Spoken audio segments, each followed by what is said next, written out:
દાહોદ જિલ્લાના સંજેલી ગ્રામ પંચાયતમાં રેકોર્ડ સાથે છેડાછેડી કરી કથિત કૌભાંડ કરાયા હોવાના આક્ષેપ સાથે જિલ્લા વિકાસ અધિકારીને લેખિત રજૂઆત કરવામાં આવી।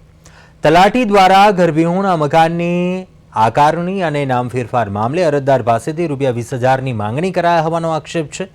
પૈસા લેવડ-દેવડ સંબંધિત ઓડિયો વિડિયો ક્લિપ્સ અને વોટ્સએપ ચેટના સ્ક્રીનશોટ વાયરલ થતા મામલો ચર્ચામાં આવ્યો। અરજદારનો દાવો છે કે ઓનલાઈન સિસ્ટમમાંથી વેરા પહોંચ અને આકારણી કાઢી અપાઈ હતી, પરંતુ 3 મહિના બાદ ફરી તપાસ કરતા રેકોર્ડમાં નામ ન હોવાનું સામે આવ્યું।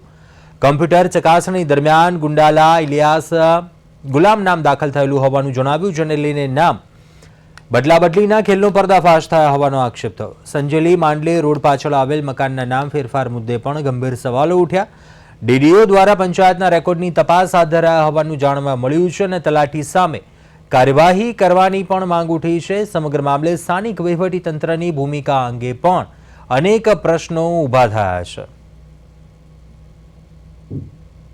સંજેલી ગ્રામ પંચાયતની અંદર કોઈ પણ કામના પૈસા લેવામાં આવે છે રિશ્વત તરીકે।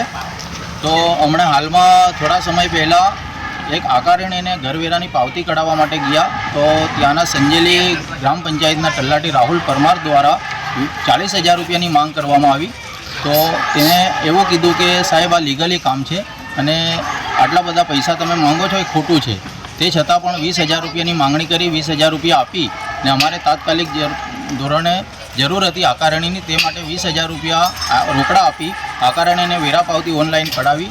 ત્યારબાદ ફરી 3 મહિના બાદ આકારણી લેવા માટે ગયા તો ફરીથી 20,000 રૂપિયાની માંગણી કરી ને એવું કીધું કે તમે 20,000 રૂપિયા આપો તો રજિસ્ટરમાં મારે નામ ચડાવવું પડશે, ત્યારબાદ કાઢી આપો।